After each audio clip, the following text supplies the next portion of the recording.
My parents gave their house to my sister as a wedding gift, even though I had been the one making their mortgage payments for the past 5 years. I didn't say much at the time, even though it hurt. I just kept my distance and let them celebrate their big moment. About 2 months later, they called and told me they wanted to move into my vacation home. That's when I finally said no. I told them I wasn't comfortable with that, especially after everything that had happened.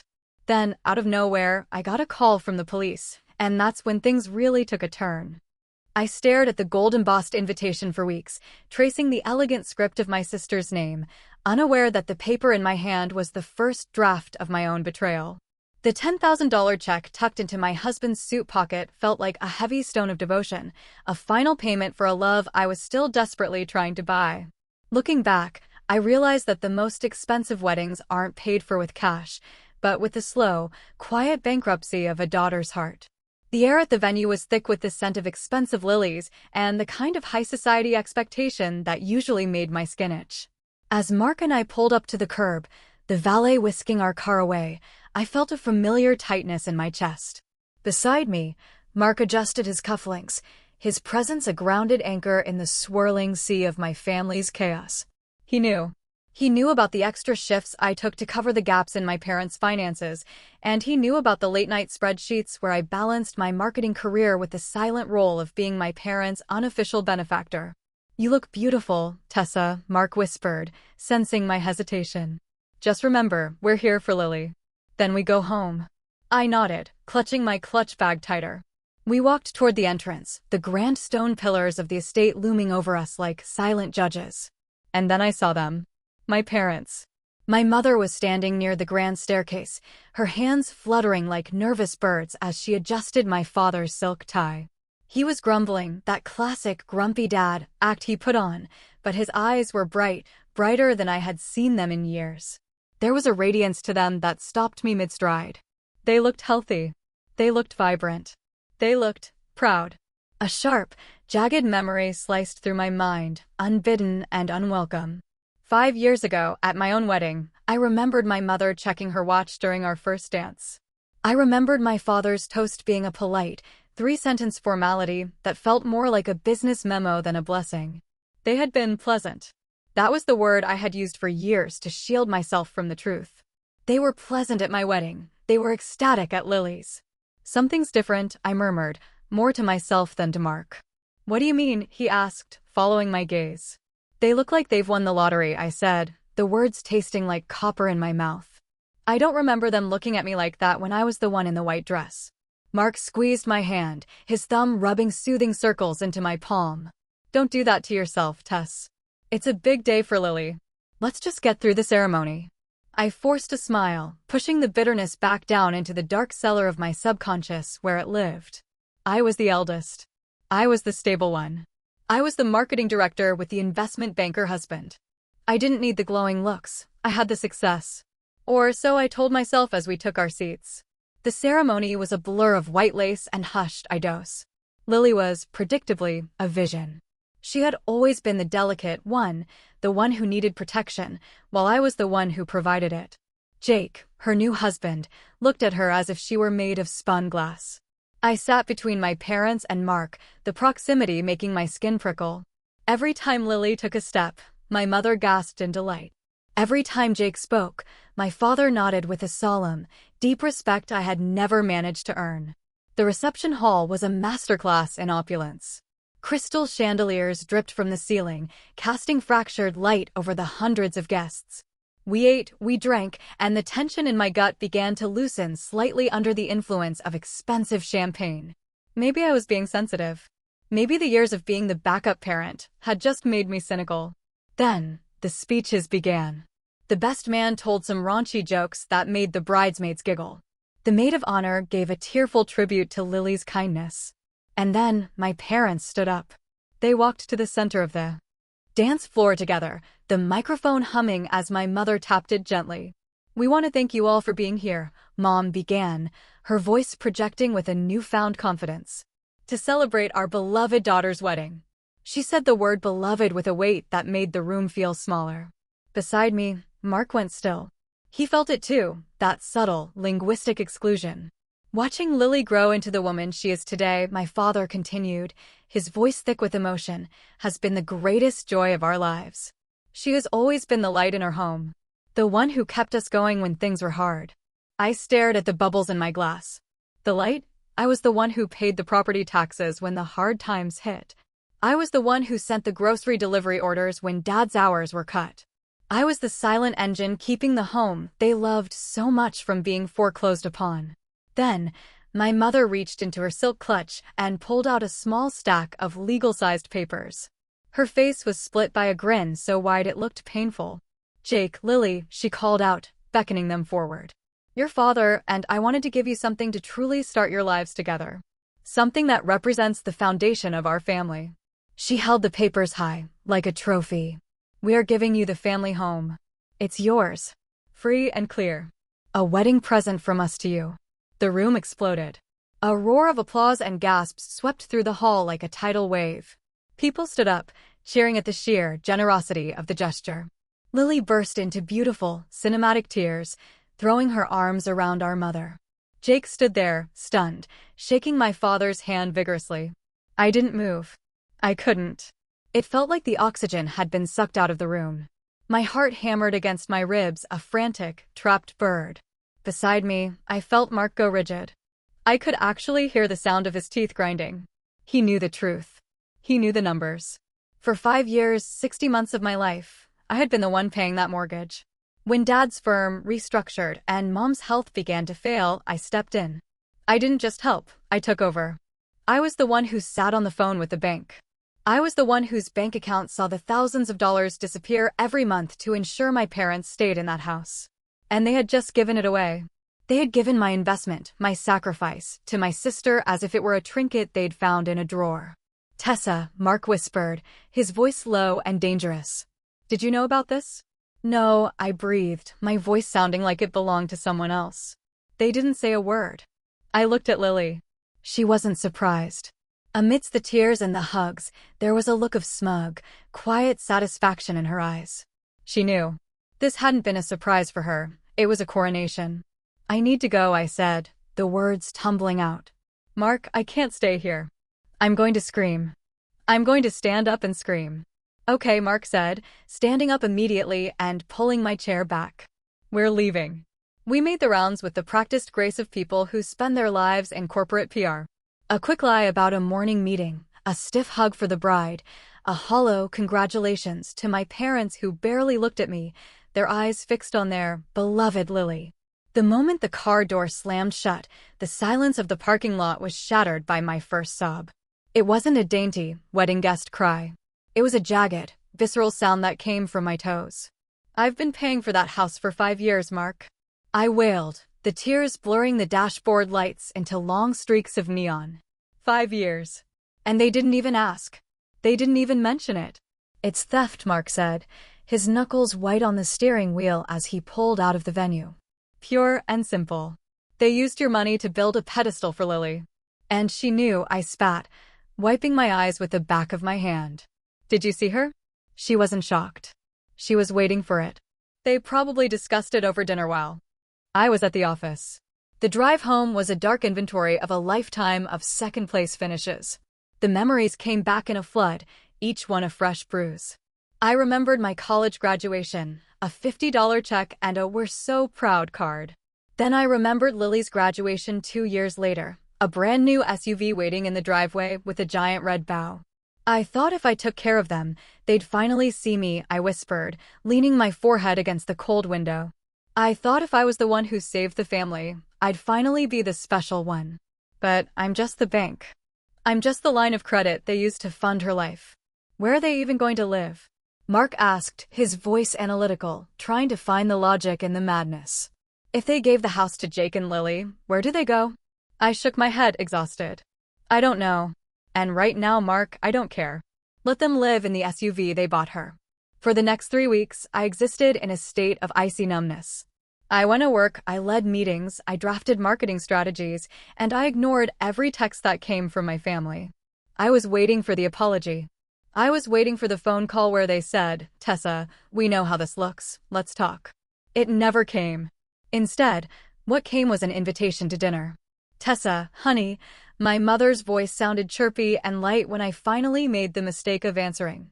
Lily and Jake are back from Hawaii. We're having a family dinner this Saturday to celebrate. You and Mark have to be there. No mention of the house. No mention of the mortgage.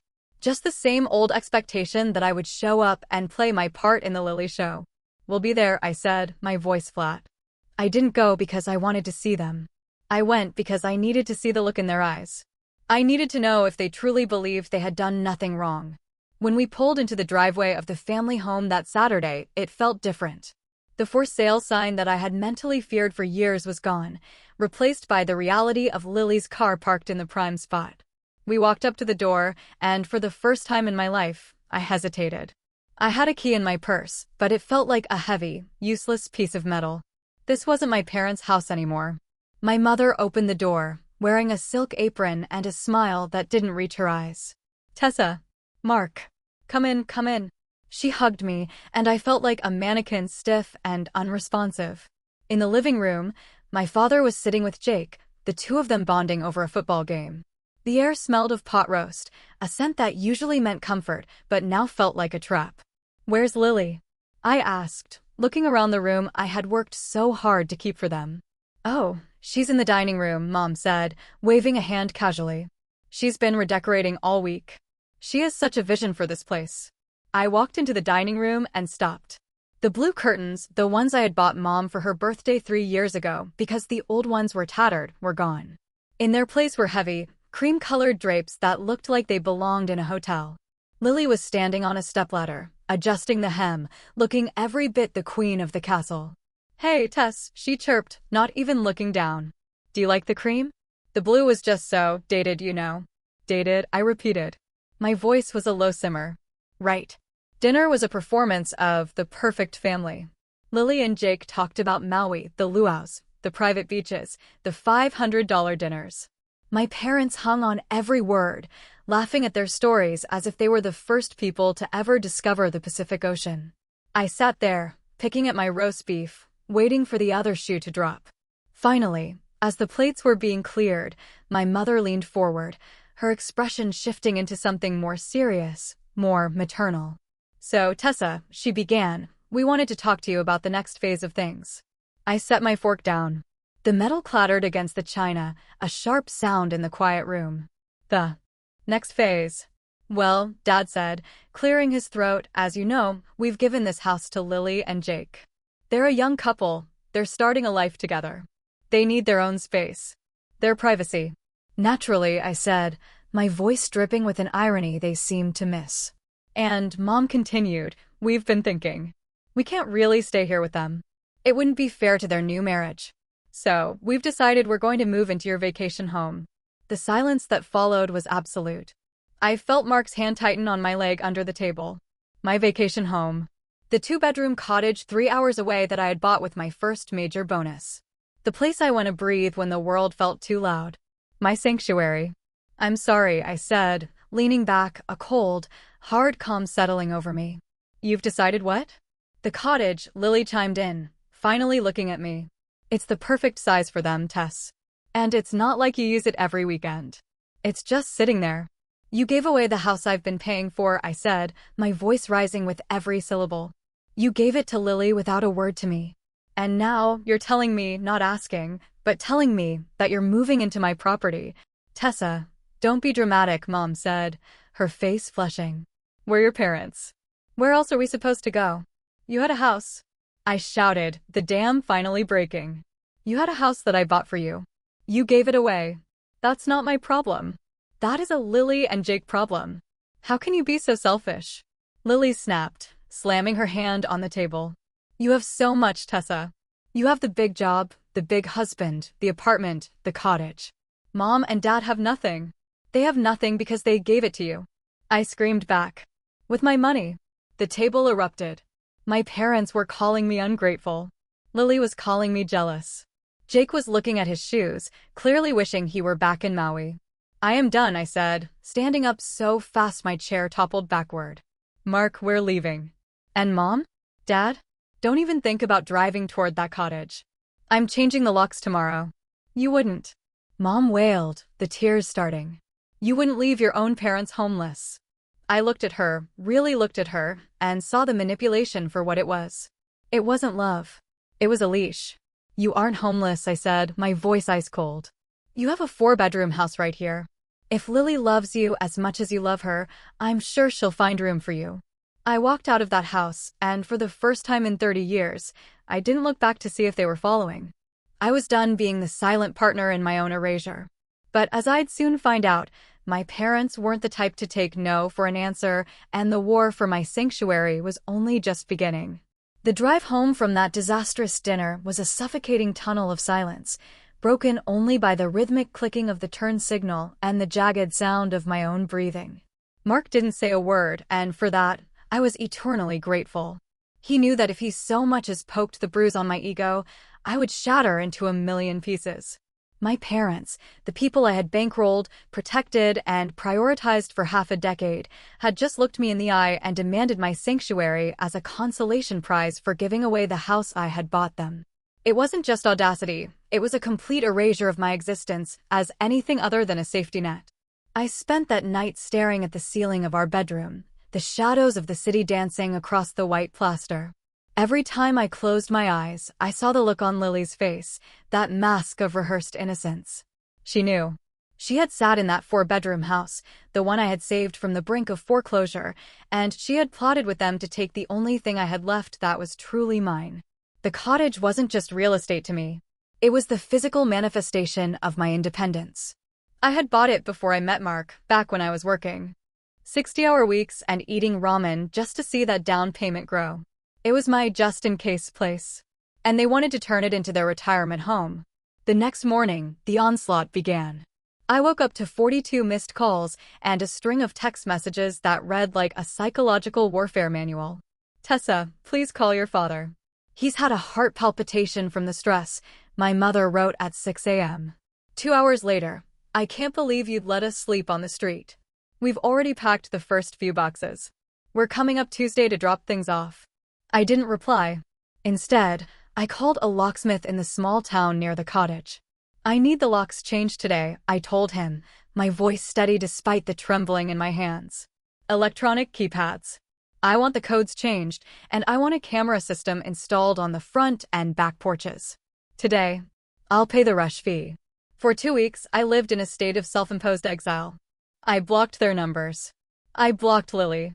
I even blocked a few of my aunts who I knew were notorious flying monkeys for my mother's drama. Mark and I fell into a quiet, protective routine. We ordered in, watched mindless movies, and tried to pretend that my family wasn't currently dismantled. It was the most peaceful 14 days of my adult life, and that realization hurt more than the betrayal itself. The fact that my life was better without my parents in it was a bitter pill to swallow. Then came the Tuesday from hell.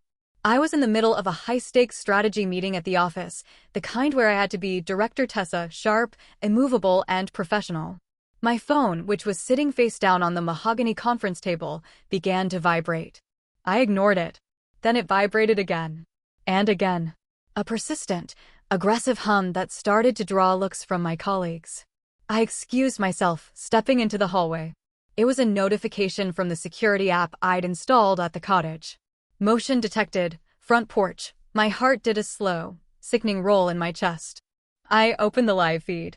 There, on the grainy screen of my phone, was my father's old sedan parked crookedly in my gravel driveway. My mother was standing at the front door, her face pressed right up against the glass of the storm door, looking like a gargoyle. My father was hauling a massive, taped-up cardboard box out of the trunk. They weren't visiting. They were invading. I watched, paralyzed, as my mother pulled a key from her purse, the emergency key I had given her years ago, just in case. She slid it into the lock and turned. Nothing happened. She frowned, jiggling the handle, then tried again, more forcefully. When the door remained shut, she stepped back and looked at the new electronic keypad with a mixture of confusion and burgeoning rage. She began to pound on the door. Not a knock, a frantic, rhythmic thudding that I could hear through the tiny speakers of my phone. Tessa, she screamed at the wood. Tessa, I know you can hear me through these things. Open this door right now. The security company called me 10 seconds later. Miss Wilson, we have a triggered entry attempt at the Pine Ridge property. Would you like us to dispatch local police? Yes, I said. The word was a whisper. Yes. Dispatch them. Now. Are you sure, ma'am? The individuals on camera claim to be family. I am sure, I said, my voice hardening. They do not have permission to be there. They're trespassing. I left work. I didn't even tell my boss where I was going. I just grabbed my coat and ran. I picked up Mark on the way, his face grim as I showed him the saved clips of my parents trying to force the door. We drove the 3 hours to the mountains in a blur of high-speed turns and white-knuckled grip on the steering wheel. I was oscillating between hot, blinding rage and a cold, hollow grief. I kept thinking about the $10,000 we'd given Lily. We could have used that money to pay for a year of a luxury apartment for my parents. But no, they wanted the house I'd paid for and the cottage I loved. They wanted everything. When we pulled onto the dirt road leading to the cottage, the blue and red lights of a police cruiser were already splashing against the pine trees. My parents were sitting on the edge of the porch, looking like two children who had been caught stealing from a cookie jar. Their suitcases were piled behind them, mismatched, bulging things that looked pathetic in the afternoon sun. I stepped out of the car and the mountain air, usually so sweet, felt thin and bitter. Tessa, my father shouted, standing up as if I were there to save him. Tell these officers to leave. They're threatening to take us to the station. Can you believe the disrespect? I didn't look at him. I walked straight to the officer, a tall man with a tired expression who looked like he'd seen enough family feuds to last a lifetime. I'm Tessa Wilson. I'm the owner of this property. Ma'am, he said, tipping his hat. These folks say there's been a misunderstanding. They say they live here. They don't, I said. I felt my mother's eyes boring into the side of my head, sharp as needles. They have never lived here. They were told explicitly 2 weeks ago that they were not allowed to move in. They used a key I gave them for emergencies to try and gain entry. Tessa, stop this, my mother shrieked, her voice echoing off the valley walls. We are your parents. We raised you. We gave you life. I turned to her then. And I gave you a home for 5 years, Mom. I paid the bank so you wouldn't have to. I filled your fridge. I paid for Lily's wedding. When does the debt end? When am I allowed to own my own life? You're a monster, she hissed, her face contorting into something I didn't recognize. You're so obsessed with money and your things that you'd see your own flesh and blood rot. Lily was right about you. You've always been cold. You've always been jealous of how much we adore her. That was the moment the last string snapped. The tiny, flickering hope I'd held onto, the idea that they were just confused or desperate, died right there on that porch. Officer, I said, turning back to the policeman. I'm not pressing charges for the breaking and entering today. Not yet. But I want them removed. I want it documented that they are trespassed from this property. If they step foot on this gravel again, I want them arrested. My father's jaw dropped. You're trespassing your own father? I'm protecting my home, I corrected. Mark, help them put their bags back in the car. They're leaving. The next hour was a fevered dream of screaming matches and silent glares. My mother refused to touch her own bags, so Mark and the officer had to load the trunk while she stood there with her arms crossed, spitting vitriol at me. She told me I was dead to her. She told me she was going to tell the whole world what kind of vile, ungrateful daughter I was. As their car finally backed out of the driveway, kicking up a cloud of dust that tasted like ash, I collapsed onto the porch steps. Mark sat down beside me, wrapping an arm around my shoulders. I didn't cry. I was too empty for tears. It's over, Tess, he whispered. It's not, I said, looking at my phone as it began to buzz in my pocket. She's already posting. My mother was a master of the digital sob story. By the time we reached the highway back to the city, the post was already viral in our small social circle. It was a photo of her and my dad sitting on their suitcases, looking frail and abandoned. Today, our hearts are broken, the caption began. Asterisk, we have been cast out by our eldest daughter. After a lifetime of sacrifice, we are homeless and unwanted. To be treated like a criminal by your own child is a pain no parent should ever know. Please pray for us as we navigate this darkness. Asterisk, the comments were a bloodbath. Asterisk, Tessa? The one who works in marketing? I always knew she was stuck up, but this is evil. Asterisk wrote a distant cousin. Asterisk, how can she sleep at night? Asterisk posted one of my mother's church friends. Asterisk Lily. Honey, please tell us you're taking care of them. Asterisk another wrote. I watched the notifications roll in, each one a tiny stab. My reputation, my character, years of being the reliable one, all of it was being incinerated by a woman who couldn't handle being told no. I looked at Mark. He was scrolling through the same post, his jaw set in a hard, angry line. You have to tell them, Tessa. You can't let her do this. Tell them what? That I've been their ATM for 5 years? They won't believe me. They'll say I'm making it up to look better. Then show them the receipts, Mark said, his voice dropping an octave. Literally. Show them the bank transfers. Show them the mortgage statements. Show them the truth. I spent the rest of the night in my home office. It was 2 in the morning, and the glow of my dual monitors was the only light in the room. I went back through 5 years of digital records. I pulled the wire transfers to the mortgage lender. I pulled the receipts for the roof repair I'd paid for in 2023. I pulled the invoice for Lily's wedding caterer. I didn't write a long, emotional plea. I didn't beg for sympathy. I just wrote the facts. I laid out the timeline of the house gift, the lack of consultation, and the attempted break-in at the cottage. I attached the screenshots of the bank statements, redacting only the account numbers. Before I hit post, I paused. This was the point of no return. Once I put this out there, the perfect Wilson family facade would be gone forever. There would be no going back to awkward holiday dinners or polite phone calls. I would be the woman who aired her family's dirty laundry to save her own skin. I thought about my mother's face on the porch. I thought about Lily's smirk in the dining room. I hit send. The reaction was like a bomb going off in a library. For the first 20 minutes, there was nothing but stunned silence. Then, the tide began to turn. The same people who had been calling me a monster 30 minutes ago were suddenly deleting their comments. Asterisk, wait, she was paying the mortgage? Asterisk, one aunt commented. Asterisk, then why did they give the house to Lily? Asterisk, holy crap, Tessa.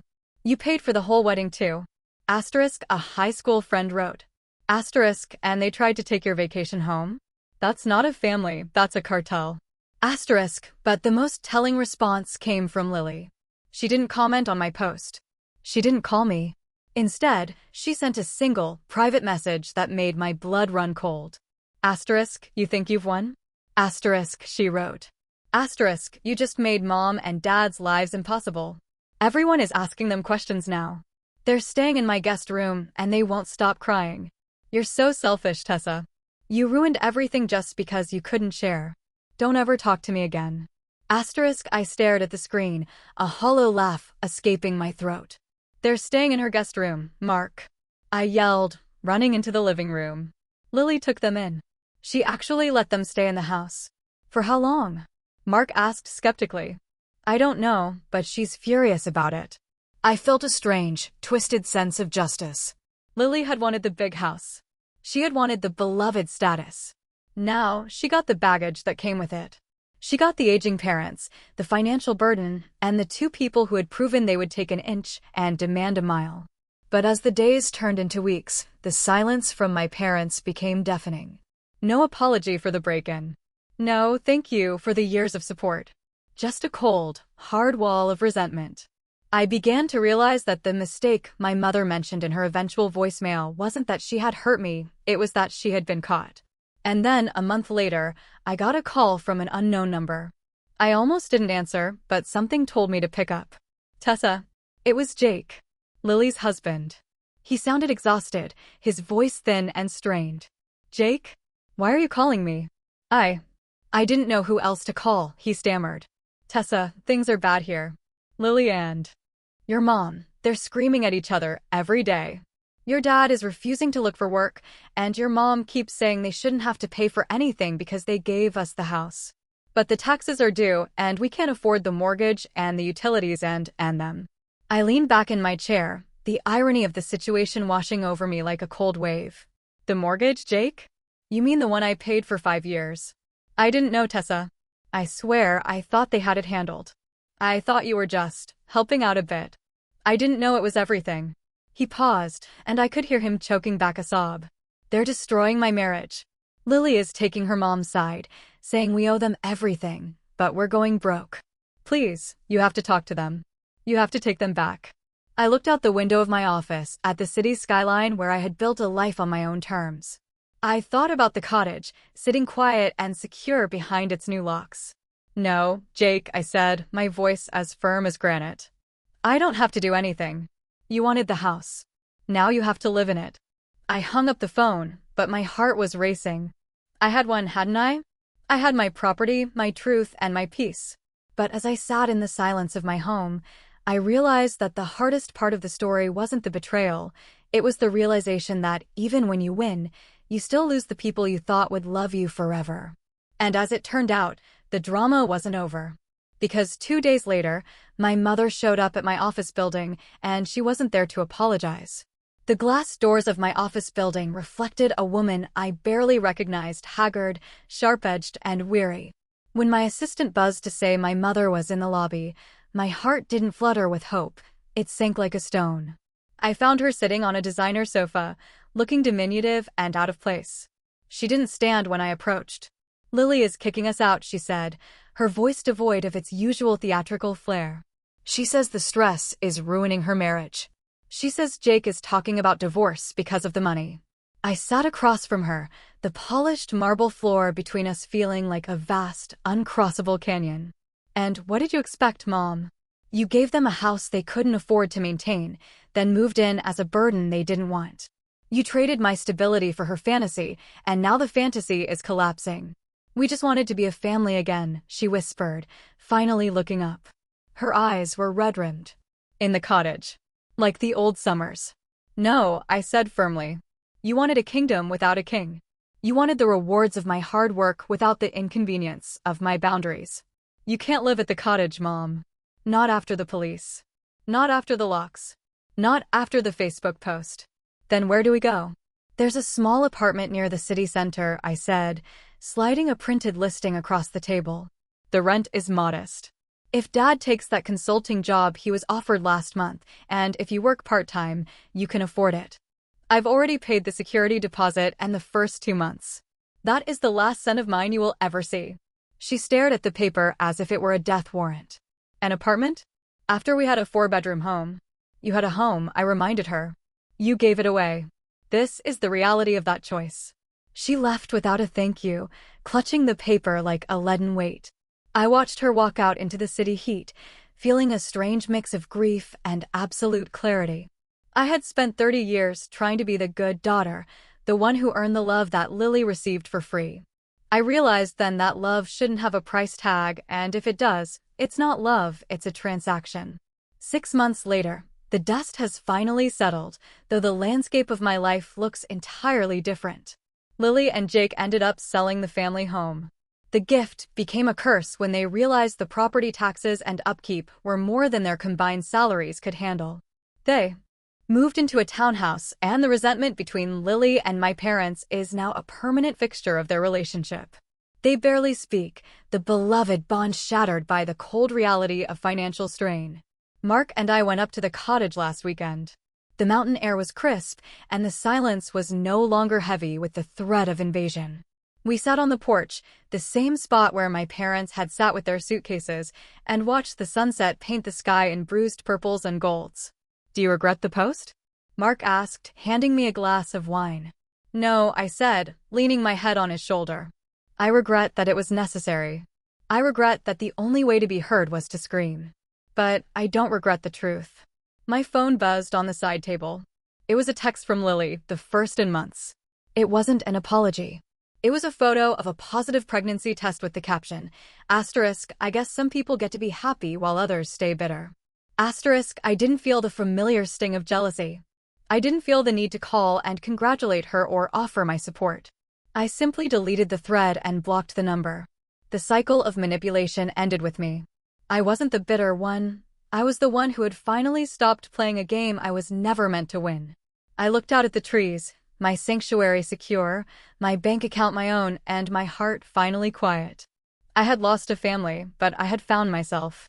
And in the end, that was the only inheritance that actually mattered.